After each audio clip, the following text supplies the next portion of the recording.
And I'm your host, Hanna Qawas.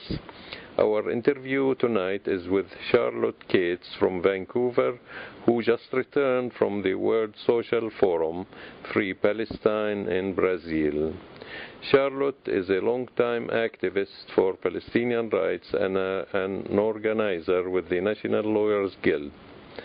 She will update us on what happened at the forum and the impressions of the Vancouver delegates. Good evening, Charlotte, and welcome to the Voice of Palestine. Good evening, Hannah, and thank you. To start with, could you give us some background about the forum? How did it come about and who called for it? Absolutely. Well, as you probably know, the World Social Forums have been held around the world as a place where social movements from various countries have come together to share tactics and discussions and strategies and create an environment to focus on social and human liberation, sort of as an alternative to gatherings like the World Economic Forum of corporate and government leaders internationally. And the World Social Forums are spaces for non-governmental organizations, social movements, popular organizations to gather together and come together and convene. And it was out of the global World Social Forum process that a call for a special World Social Forum focusing on Palestine was to take place. And the reason why it took place in Porto Alegre, Brazil, is that it's in that city that the Social Forum movement, the World Social Forum movement itself, was founded. And so there were three organizing committees for this forum: an international committee that came out of folks who had been part of the World Social Forum movement from all over the world, a Palestinian national committee, and a Brazilian committee that worked to host the forum. And so there have been discussions about this forum for up to 2 years that have led to the convening of the forum this past week on the International Day of Solidarity with the Palestinian people in Brazil. Mm-hmm. And in a way, it's a grassroots response to the so-called United Nations. You know, I'm sure, the forum came out with more useful things than the resolution that was passed at the UN to upgrade the status of the Palestinian Authority, basically, not the Palestinian people.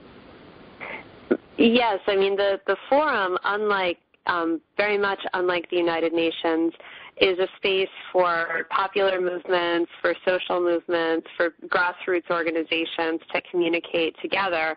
And so instead of being a place for governments or officials, and that's an important part of what makes the forum valuable, is the opportunity for people to connect with movements in Palestine, in South Africa, folks from all over Latin America who are organizing around Palestine, coming together on a global scale to talk about, real strategies for liberation, about revitalizing both the Palestinian movement and the Palestinian Solidarity movement internationally, and talking about how we can do that from the grassroots moving up rather than from the top down. Mm-hmm, mm-hmm. Yeah, and was there presence from Palestine at the forum? There was. There were a number of delegates from Palestine at the forum. There were everyone there from former prisoners like Salah Mori, who was released in the most recent prisoner exchange, Sahar Francis from Ademir, Abla Sadat, the wife of prisoner Ahmed Sadat and Palestinian national leader. There was a Palestinian youth delegation that brought youth from occupied Palestine 48, from Gaza and from the West Bank. There were organizers of fishers and farmers from Gaza, the director of the Union of Palestinian Women's Committees from both the West Bank and Gaza. There were Palestinians from refugee camps in Lebanon. There was really a wide variety of representation from Palestine at the forum. Mhm. Yeah, we hear there were also statements that were read at the forum from Ahmed Saadat and Layla Khalid and among others. Could you tell us a bit about these messages? Absolutely. Layla Khalid was scheduled to be at the forum, but due to a combination of factors was unable to be there in person. But she felt that it was very important to send a message to people at the forum, calling upon them to globalize resistance, globalize support for Palestine, globalize opposition to neoliberalism, and, calling upon, folks to build international solidarity and for the forum to, take a strong stand in support of the Palestinian people and in support of everything that Palestinians have been doing in order to obtain their liberation. And Abu Sadat was at the forum. She actually did several workshops and speeches. And Ahmed Sadat sent a message from Hadarim prison connecting the World Social Forum to kind of this history of struggle in Latin America of Simón Bolívar and Zapata and Che Guevara and Salvador Allende and Jose Marti, and saying that, the Social Forum is a current-day representation of this ongoing revolutionary process, and pointing out that this forum helps Palestinians in Palestine and prisoners within the prisons, and he passed on greetings from the prisoners inside Israeli jails to say that the forum is providing support and emphasizes the progressive role of the revolutionary forces in Asia, Africa, and Latin America in kind of forwarding the struggle for the liberation of Palestine and the liberation of the world. And both Layla Khalid and Ahmed Sadat in their statements called upon people at the forum and international solidarity activists in general to join together and view Palestine as central to any cause of freedom, of any cause of justice in the world. I guess the forum was really very important to further the struggle of the Palestinian people. Were there any other messages from Palestine, from the other groups? Yes. Well, there were representation from Palestine was really quite broad, and there were people representing many different political tendencies and trends that were present. And also, many of the members from the Palestinian Boycott National Committee and the BDS movement were there. There was a really strong focus on BDS, on building academic and cultural boycott, on building economic boycott, targeting companies like G4S and Veolia. And there were a number of presentations, about the importance of the boycott, divestment, and sanctions movement and why it's so important for when governments have failed to do anything and, in fact, have done more to hurt Palestine than anything else, that people in popular movements around the world do what they can to take action, including, boycotting Israeli products and demanding an end to the arms trade with Israel to support the Palestinian people and Palestinian resistance. Could you tell us a bit about the workshops and, was there general support for the boycott, divestment, and sanctions? Well, there were really well over 100 workshops taking place over 3 days. At times there were over 20 workshops taking place at one time.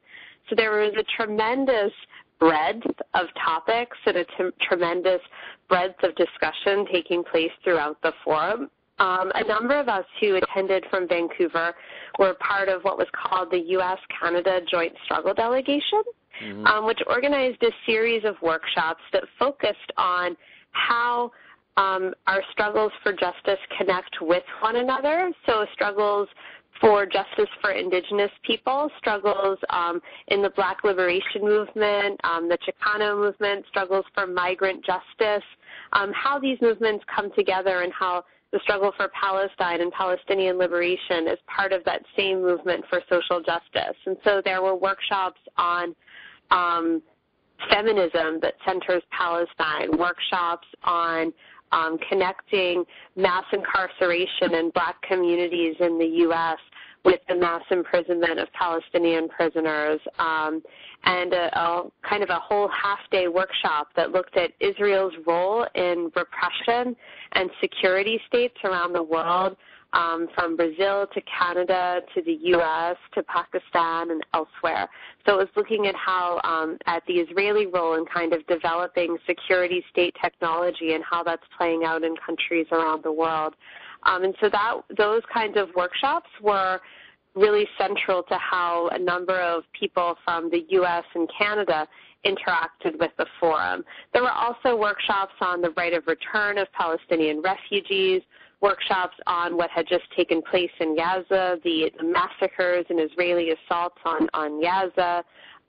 There were workshops on what's taking place with fishers and farmers in Gaza who are under attack, and really almost any topic that you could imagine on Palestine, everything from Palestinian art and culture to academic and cultural boycott of Israel, was kind of covered in a workshop at the forum. And so people were very much free to experience a whole range of topics about Palestine. Yeah, and you mentioned there were delegates from South Africa.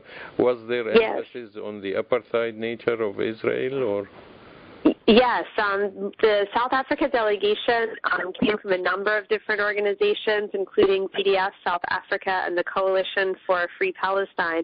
And actually they came with huge banners and signs talking about apartheid Israel and apartheid in South Africa then and Palestine now, showing the kind of the maps of the shrinking land of Palestine, and carrying banners and signs about apartheid and BDS in the march. There was a very large march that took place on Thursday, the International Day of Solidarity with the Palestinian people, that involved thousands of people, largely from the Brazilian labor movement.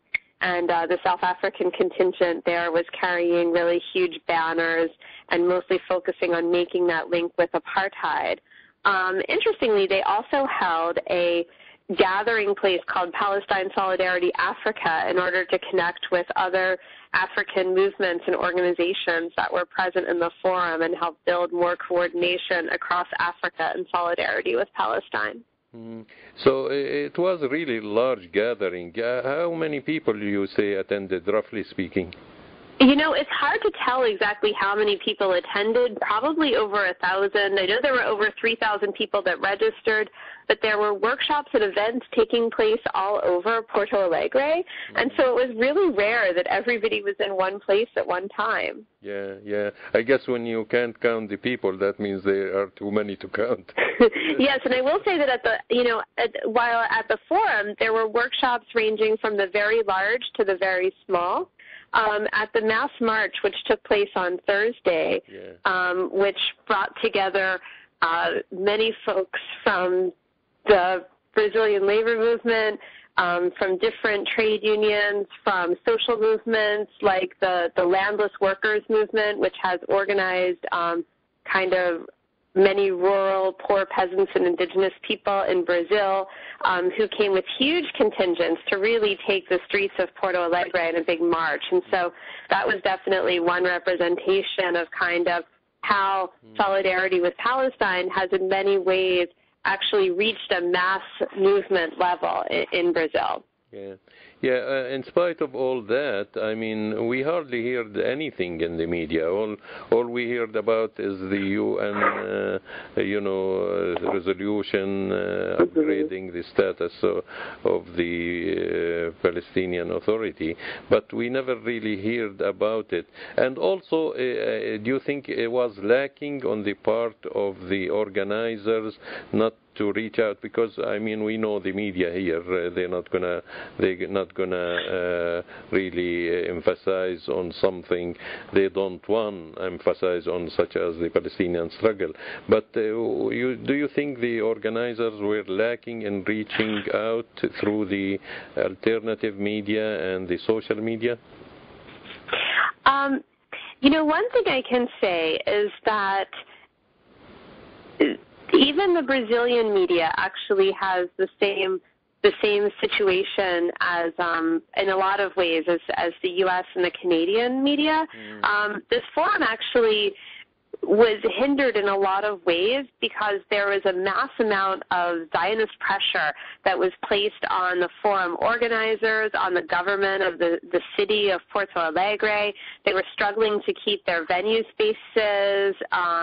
There were, kind of millions of dollars that were promised to the forum and that wound up never being delivered because of this huge amount of pressure that was exerted upon the forum by organized Zionist groups in Brazil and by the Israeli embassy in Brazil. And so probably in a lot of ways having to deal with that amount of Zionist pressure most likely led to word getting out about the forum a lot less than might have otherwise been intended. So, they usually do that to distract from the main message. And because so many of the buildings where the forum was taking place, including the large halls, were public buildings, the forum was facing very serious threats on a daily basis to lose its access to those buildings. And, organizers were having to say, well, hold the forum in the streets if we need to.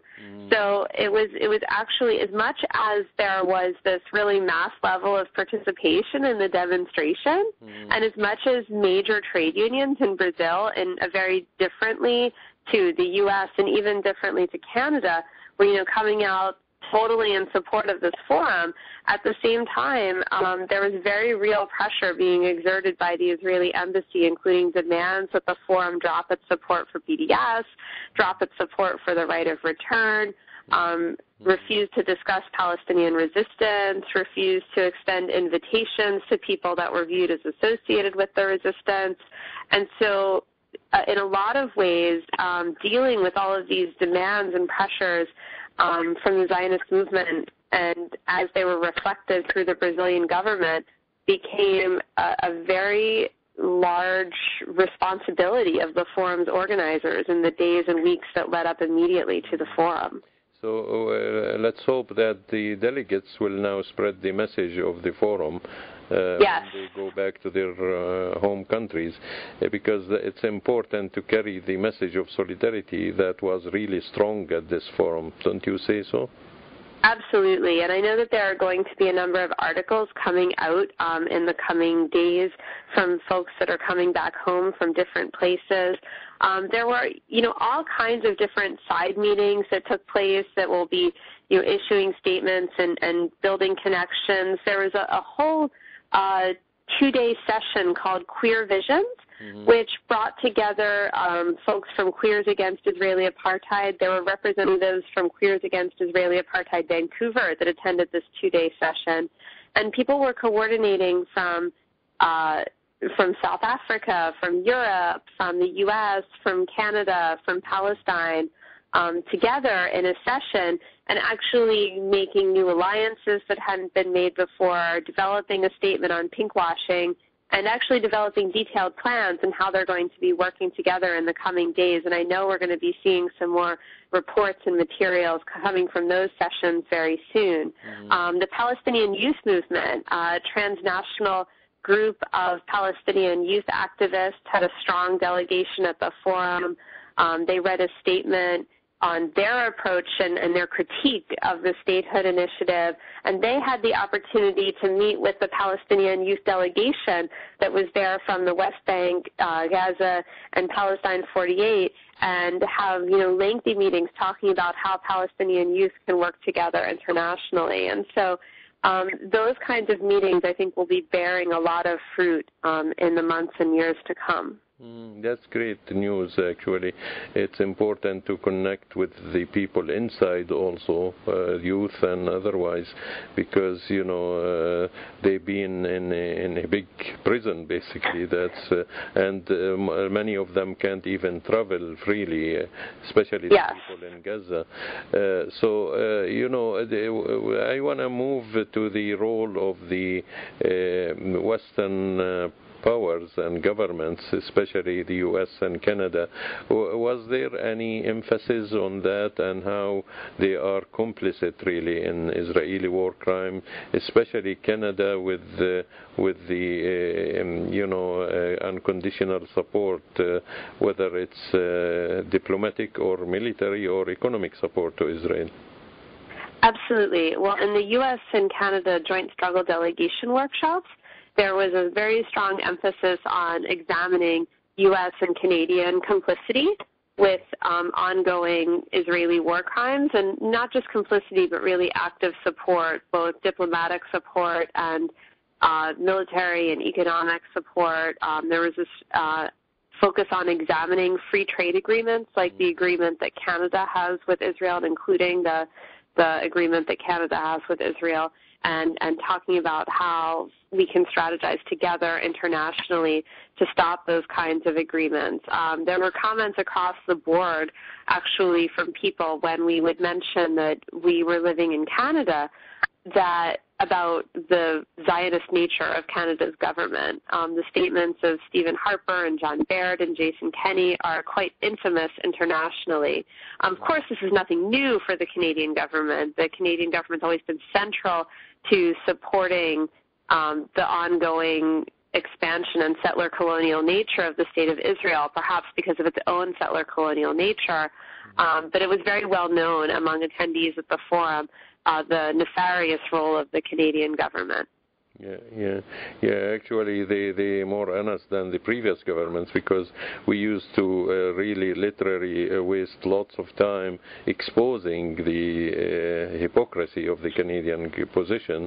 Now we don't have to. They are doing it for us, So that's, look at the positive side. At least they're exposing themselves what they are really, supporters of settler colonialism in Palestine.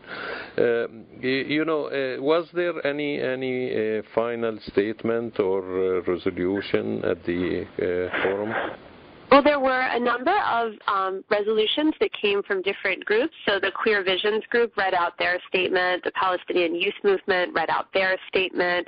And actually, the U.S.-Canada delegation read out a statement specifically talking about how the delegation was going to go back and struggle to challenge U.S. and Canadian complicity, and to struggle to challenge the U.S. role in imperialism backing up Zionism, to challenge the Canadian role, and to organize movements within the U.S. and Canada to stand together against all forms of racism, all forms of settler colonialism, and all forms of injustice from this land to Palestine.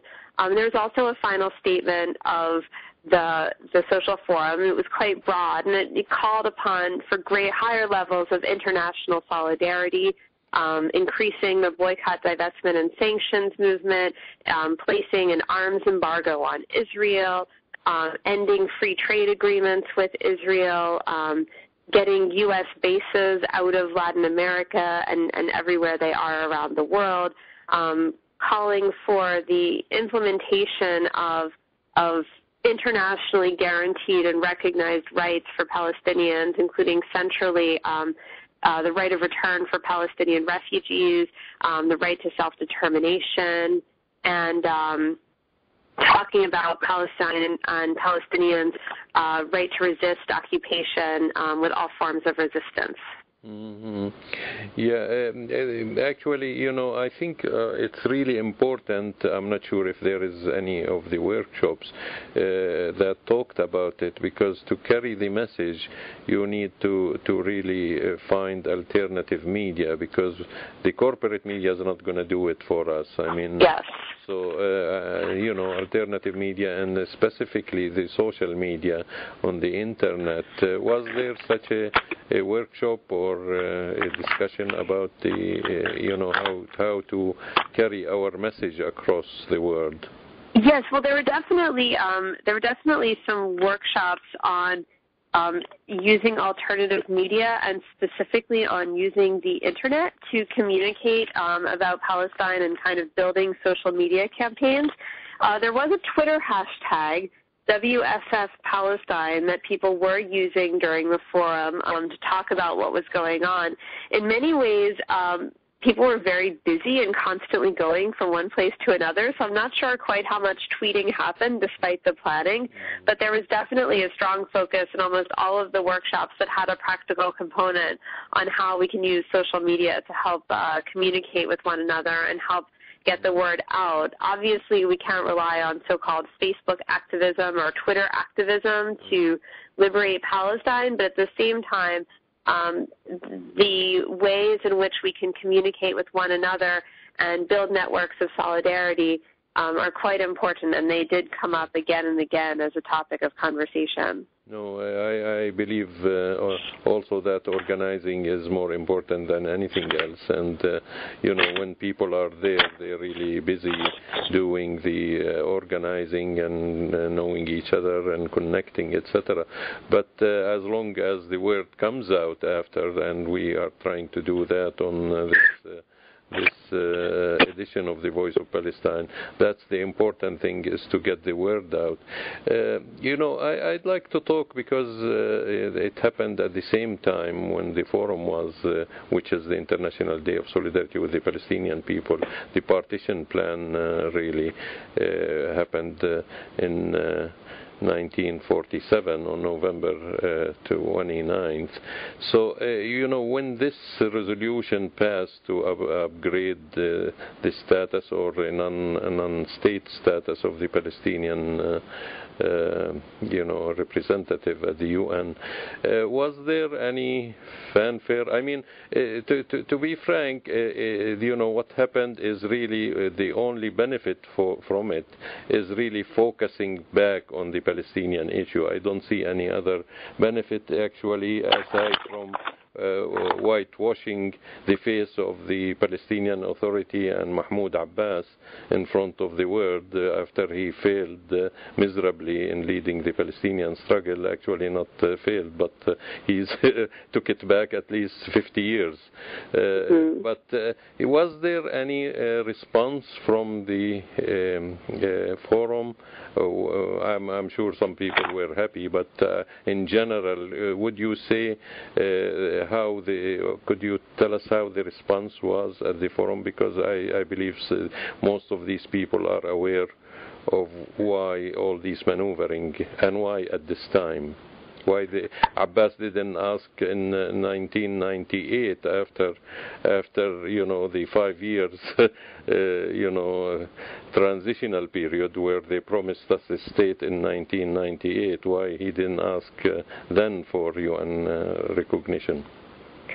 Well, I would say that the response of people at the forum to the initiative at the United Nations was quite mixed and quite across the board. Some folks actually felt that there wasn't enough space to really talk about the meaning of this initiative and what it stood for. There were, people who were totally happy and celebrating this initiative without criticism. The Brazilian government, for example, was a very strong supporter of this initiative, and many Brazilians that were participating in the forum identified strongly with the position of the Brazilian government in supporting the UN initiative. At the same time, there were a number of Palestinian critical voices that were present at the forum as well, including the Palestinian Youth Movement, who read out their statement at the final meeting of the forum on Saturday afternoon, and actually received a large amount of applause and a number of other young Palestinians going up to join them on the stage to express their discontent, saying that an alternative is necessary and that liberation will not be won on the basis of normalization, and that the only path that they can support is one that explicitly heads toward the liberation of the land of Palestine and the return of Palestinian refugees. And that statement got a huge amount of applause, and a number of speakers who came up later are saying that the energy of the Palestinian youth who have come forward at the social forum is something that has to inspire all of us in our work, whether Palestinian activists or solidarity activists. So there was every reaction from people dancing with celebration and joy to very critical responses and discussions. And I think the response at the forum in many ways reflects the kind of broad range of responses that perhaps exist in the Palestinian movement altogether. At the same time, the focus at the forum and the workshops and among the organizers wasn't on the statehood initiative or on the UN bid, but on what we can do in grassroots movements in our own areas and in our own communities to support Palestinian rights, not conditional rights, but unconditional rights, including the right to return and the right to self-determination. And that's what people were talking about, how folks can build the sporting boycott of Israel, or how people can support Palestinian political prisoners that are, imprisoned and fighting against the occupation every day with their bodies on the line, or, how struggles against settler colonialism and for indigenous sovereignty and self-determination here in Canada or in the United States can work hand in hand with the Palestinian movement for liberation. And that's what the majority of people attending the forum from grassroots movements were most interested in talking about. No, that's correct. And, it's worth noting that from Latin America, the only country that abstained is the U.S. puppet, Colombia. So yes.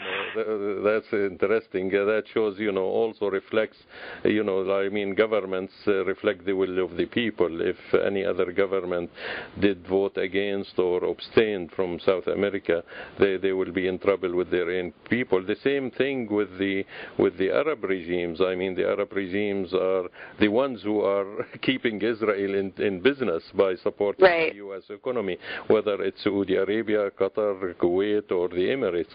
And we know they are hypocrites. They're really not supporting the Palestinian people's struggle, but they can't but vote with such a resolution because of the popularity of the Palestinian struggle amongst their people. But again, let's not forget they are the governments, and they are the ones who are supporting, and they are not just supporting, they are puppets for the U.S. interest in the region.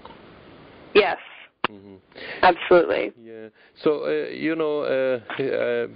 what's your impression in general? Was there any moment that really moved you at this forum? There were a number of moments that moved me. I would say that really some of the greatest opportunities at the forum were the ability to connect with people. So, to have the opportunity to be in intimate workshops talking about strategy for the political prisoners movement with folks from around the world, and that's being facilitated by the executive director of Adamir, and with Abdel Sadat speaking, and Salah Hamouri, who just got out of Israeli prison, telling his story and connecting with people and talking about how they've got a database put together in France that he's been working with the Solidarity Committee that was established to free him because he holds French as well as Palestinian citizenship, that is going to enable basically solidarity activists from around the world to write and send letters directly to Palestinian prisoners as a method of solidarity. That was really powerful to hear from Saad Ziada, one of the coordinators of the Union of Agricultural Work Committees in Gaza, talking about their experience in the recent war and the fact that after the assaults on Gaza, the attacks on fishermen and farmers have continued, and talking about how those attacks on fishing and farming are a form of genocide. Saad said, these are, our fishing and our farming, these are the things that sustain our lives. When you attack these things, you're taking our lives away. And that was a room that included people campaigning in Australia, around these issues, people campaigning in France and Belgium, in the United States. We were joined by the president of the Bank Workers Union in Brazil, coming together to talk about supporting fishers and farmers in Gaza, but hearing this voice directly saying, these attacks on fishing and farming are killing us. These were all really powerful moments, and I think that there are many of those that took place throughout the forum, with the opportunities of people to connect with one another. Seeing folks from the landless workers movement in Brazil who have been engaged in a heroic struggle for real land reform in Brazil that's been going on for decades, standing hand in hand with the Palestinian movement, developing campaigns in solidarity with Palestinian prisoners, and talking about how they're going to be working together with the agricultural work committees to stand for Palestinian farmers. Those are the kinds of connections that are really difficult to make in other kinds of spaces, and I think were really important. I just want to ask you about the position of the people from Palestine. Did they feel the urgency of building a secular movement to replace the PLO, because the PLO has been hijacked and its charter been hijacked? Was there such a sentiment? There was definitely a strong sentiment about the importance of rebuilding the Palestinian national movement. I wouldn't say that there was a lot of discussion at this forum because it was very much focused on solidarity type issues and building solidarity on what form that revitalized national movement will look like. And there's definitely a lot of support for the PLO.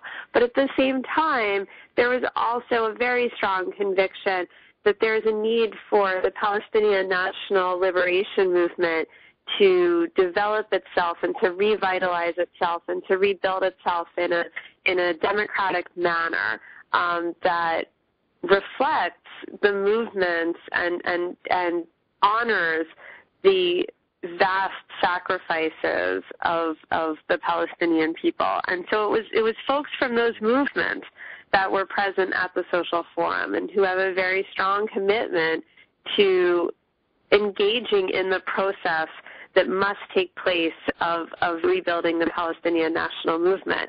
But at the same time, the forum itself was very much focused on what that movement can call on those of us that are acting in solidarity internationally to do.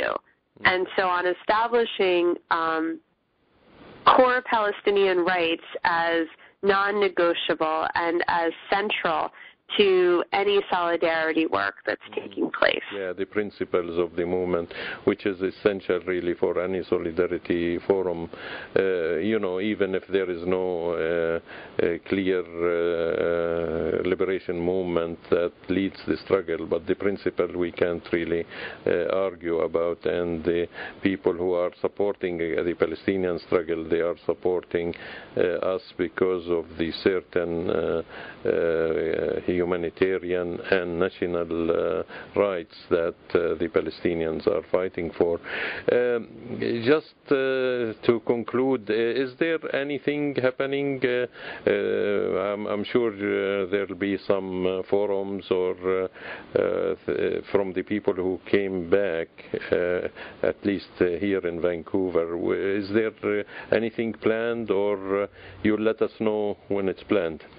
There will be some report backs planned in the coming days and weeks, and I will certainly let you know when those things are planned fully. Of course, there are a number of events and actions happening for Palestine this Saturday at 1:30 at the Vancouver Art Gallery. There will be, starting at the Vancouver Art Gallery, there'll be a procession to memorialize the Palestinian martyrs that were killed by the Israeli assault on Gaza throughout Vancouver. That'll be starting at 1:30 p.m. from the Vancouver Art Gallery and the Fountain. And so we hope that people can join us there. Yeah, that's the Georgia side, the Georgia Street side, rather than the Robeson side.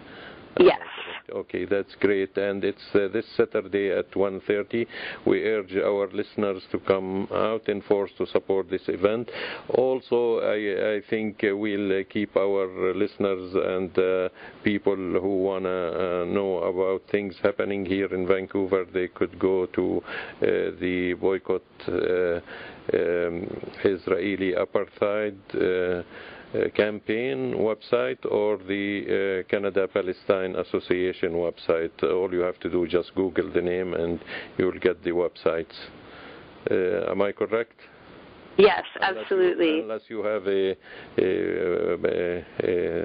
someone with the internet language, the www for Bayak. Yes, it's boycottisraeliapartheid.org, and the CPA website is cpavancouver.org. Yeah, that's great. Thank you, Charlotte, and it's a pleasure to talk to you again, and keep up the good work. Thank you very much, Hanna. Yeah, have a good night. Have a good night.